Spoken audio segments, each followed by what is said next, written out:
Well, this is the oldest room, the oldest part of the building. It dates back to 1834. Carriage making was the biggest business in Gettysburg, and carriage trimming was like an adjunct business to that. This was the Jacob Heck carriage trimmer shop. This being the oldest part of the building, we're assuming that this was his shop. Upstairs, which we'll see later on, was his residence where he and his family lived. This room and the one above it are some of the most paranormally active that we have. And as a matter of fact, this room was the first one that I had heard of having a paranormal experience in. The carpenter was outside when I first bought the place in 1997, and he was cutting trim for inside the building. He had his cord plugged in over there, and that door was open and the outside door was just kind of leaning up against it. He said, "I had the strangest thing happen to me."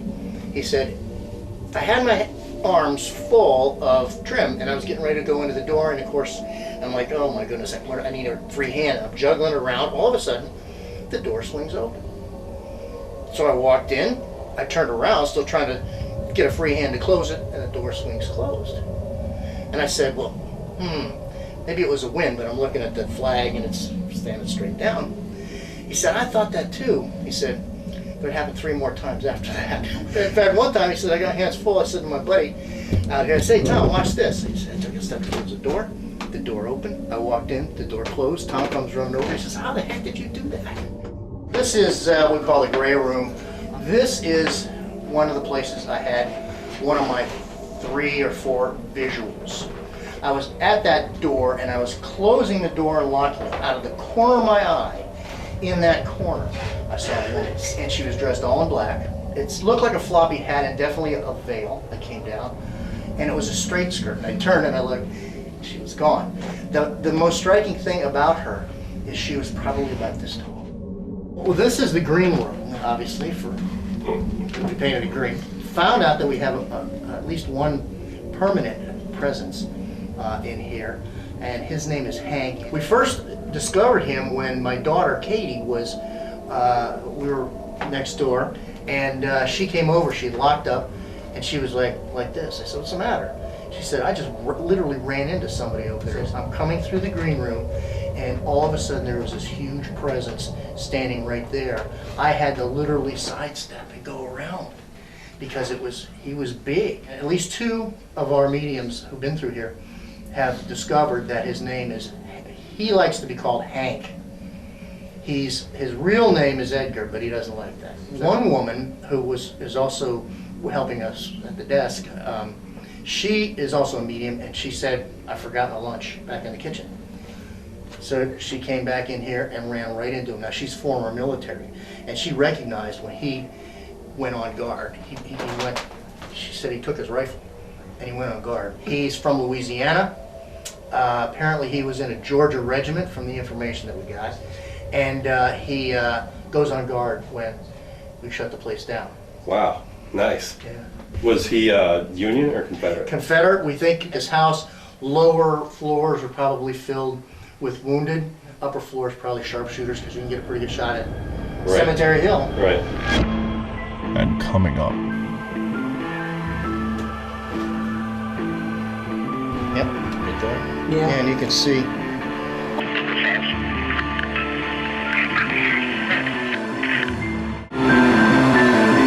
A group was in here overnight about 1.5 years ago. A guy by the name of Jeff Ritzman, who is a photography expert, actually thinks he caught one of the children. He had his camera in this room, took a picture into that room, and this is what he got. Oh, you can see the arm on the doorway. Yeah. So it actually goes between 2 mediums there, the back wall and the doorway, so you know it's not something in the wall. Right. I think one might be William Henry Kitzmiller. William Henry was the one Kitzmiller child that died while the Kitzmillers owned this house. The Kitzmillers owned this house longer than anybody, and Mary Kitzmiller, Mrs. Kitzmiller, is the presence that's here. This is the 1888 section. They owned the house from 1866 to 1914, and this part was put on in 1888. And Mrs. Kitzmiller is very feisty. For example, I was trying to get some EVP from her, and her husband had predeceased her. And I said, Mary, or Mrs. Kitzmiller, did you miss David when he died? And of course you can't hear anything, but I saw I was recording something, so I played it back and hear me ask the question, did you miss David when he died? And you hear this distinctly female voice say, no. This was originally my office. And my stepson, when he was putting together my desk, he came downstairs and he had kind of a funny look on his face. And I said, what's the matter, Tim? He goes, well, I was down on my knees fixing your desk. He said, I started to get up and it felt like there was a pressure on my shoulders. I said, what did it feel like? He said, you know how when you have a little kid on your shoulders and you're carrying him around? He said, that's what it felt like. And this is where Carol Kirkpatrick, the medium, said we were going to hear marbles being pushed around. Oh, okay. We did an investigation in it was March of 2008, and right here in this room, I had 7 people. I had 2 video cameras set up, and everybody in that room had their face on one camera or the other. Because when I get EVP, I like to go back and check the video to make sure no one's lips are moving. Because if somebody's lips are moving, I have to disregard the EVP. In this case, not only were no one's lips moving, but there was also nobody in the room that young. Soldier, a Confederate soldier killed us here tonight. The baby fought and died in this house.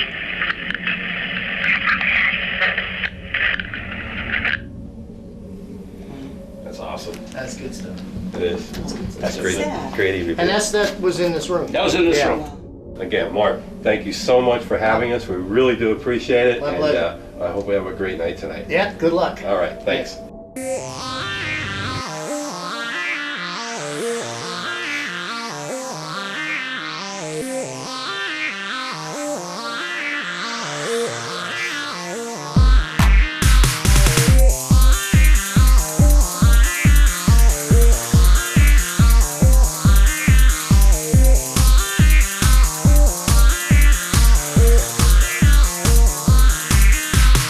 We are in the green room, and earlier we heard that there are claims of hearing marbles moving around in here, even though there aren't marbles. So we are going to put some actual marbles out and see if we can get them to move. Perfect. This is it's called a full spectrum camera, and it takes pictures on 2 different planes of light: UV, ultraviolet, and infrared.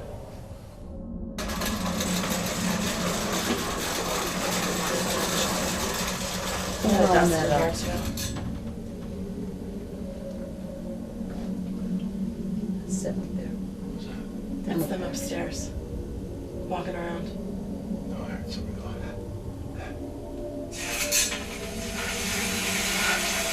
I hear it. You hear it?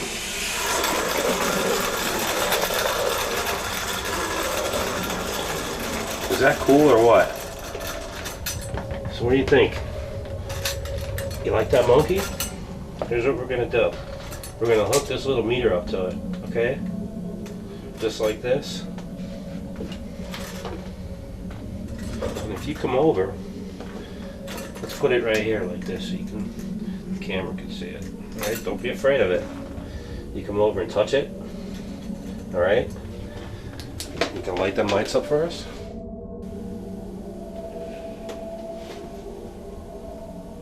I don't hear no tapping. I heard 3 taps. I think it was the chair or the floor or something. Just so you know our names, my name is Kathy. Katie was the one who was just talking. That's me. Bob has them things on his I ears. like the monkeys. And Dave is holding the camera. That's a big camera, probably something you may or may not be used to. But we don't want to harm you. We don't want to scare you or hurt you. We just want to talk to you.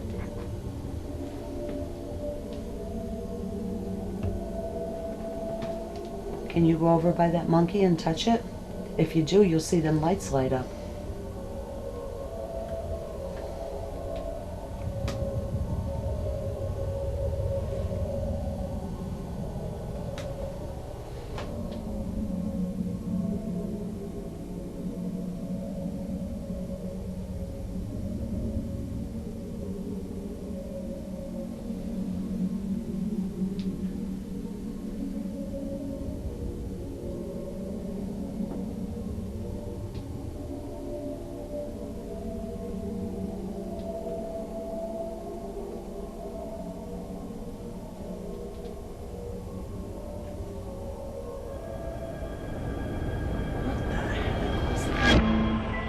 coming up.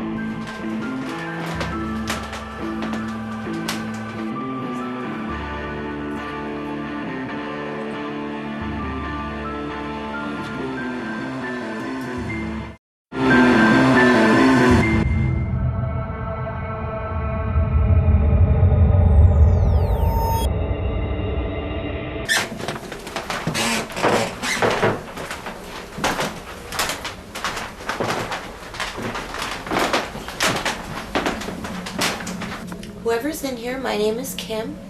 I'm Bill. I'm Mike. And I know there was just a group down here, but we're looking to talk to you. Maybe you're the little boy from upstairs, or Mrs. Kitzmiller, or anybody. Just, let us know you're here. Knock on something, touch me. There's several ways you can communicate. Again, by knocking on something, touching one of us. A couple devices here. Thing with the green light over here to my left. The closer you get to it, the more lights will light up. And we could talk a little bit that way, or just talking to the device over here to my right between me and Kim. And I can hear you. We can record your voice. There's a little boy in here, if you followed us from upstairs. There's a toy right behind Mike. And you're more than welcome to go and play with it. It won't hurt you. And we won't be mad. And if you want, there's a torch on the ground. We call it a flashlight. And the end that's away from me, you can just turn that a little bit and make it light up. We can communicate that way. So, I mean, we got a lot of options. Is there any soldiers here?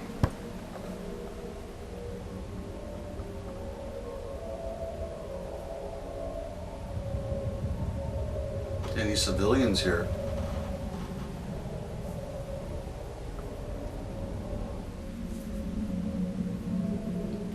You get a little tapping with it?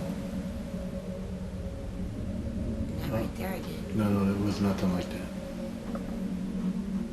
I'm getting a lot of From the upstairs, Wood Creek.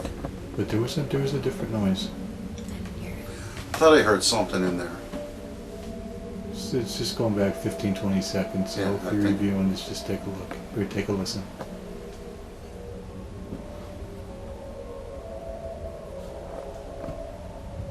Mrs. Kitzmiller, are you in here?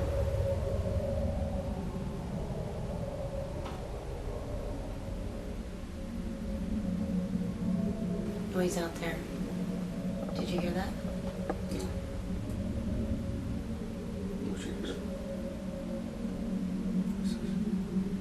No, like something's moving.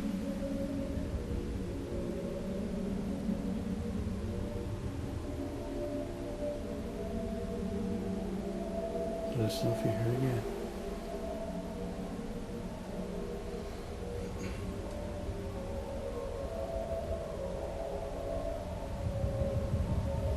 If that's you, we can hear you out there. Can you make that noise again, please?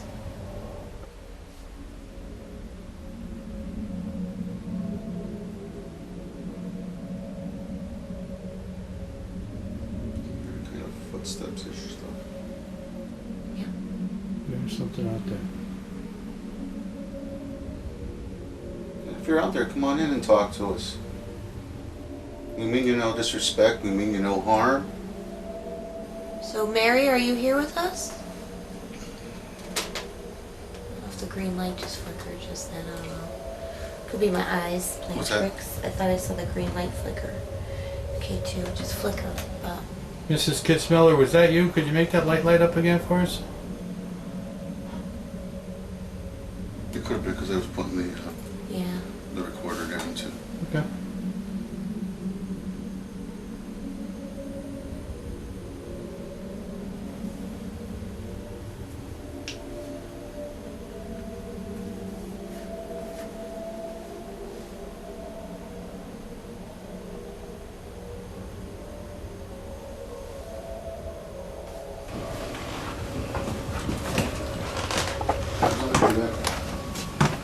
I share it with you? Glad to see somebody's life for 1 second. How about you, Mrs. Kitzmiller? Are you up here?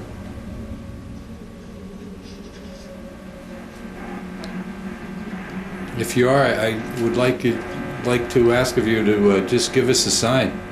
Let us know you're here. Please come forward. Show yourself. Give us a good knock. Make something move. Or speak as loud and clear as you can and let us know what we could do for you. Okay, I thought I heard a floorboard creak. But I'm getting a lot of the... Static from the radio? Yeah. Thank you. Were you here during the war? Those nasty rebels?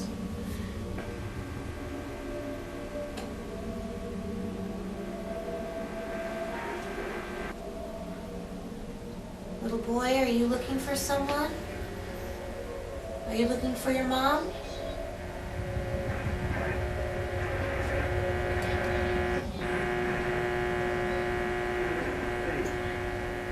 Is that bothering you? Yeah. Bill's trying to I push thought I it. heard humming, but again, Yeah. with the ghost box, I'm not sure. But marked that about 30 to 45 seconds ago. Okay. Thought I heard humming. Again, could you tell us your son's name, who you're with here? That's my stomach. Sorry about that. Oh, that sounded like a no to me. Yeah.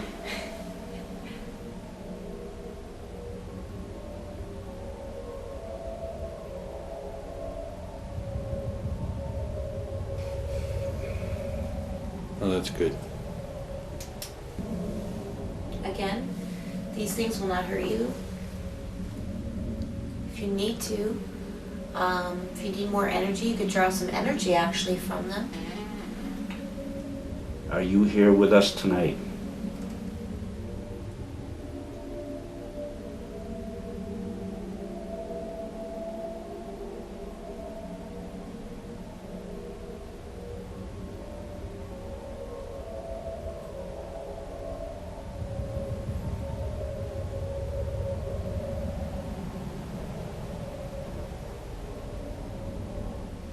Can you show us a sign of your presence?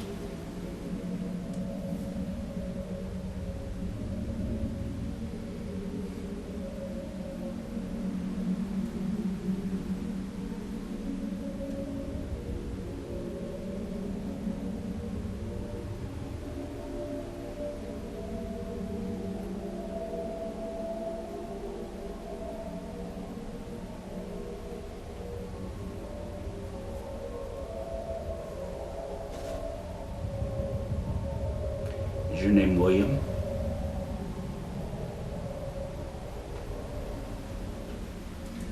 I keep thinking I'm hearing some kind of conversation, so it must be from downstairs.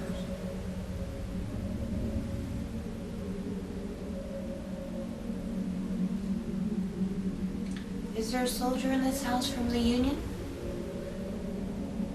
What's it like on the other side, Mrs. Kitzmiller? Could you tell us in a few words? Give us a little description?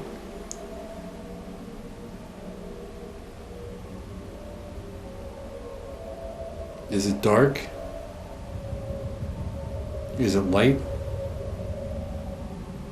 Is there any concept or idea of time? Is it warm? Is it cold? Are there others with you?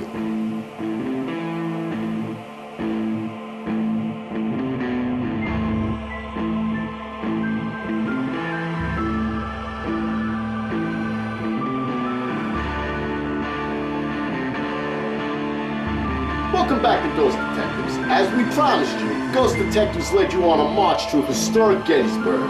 Although we were unable to come up with any paranormal activity, boy did we have some personal experiences. I consider this case open, as we'll be back next week for part 2. Stay with us next week as we visit the Jenny Wade House and the Children's Orphanage. I'll guarantee it will be two places you'll never want to spend the night. I'm Detective Vincent. See you next week on Ghost Detectives.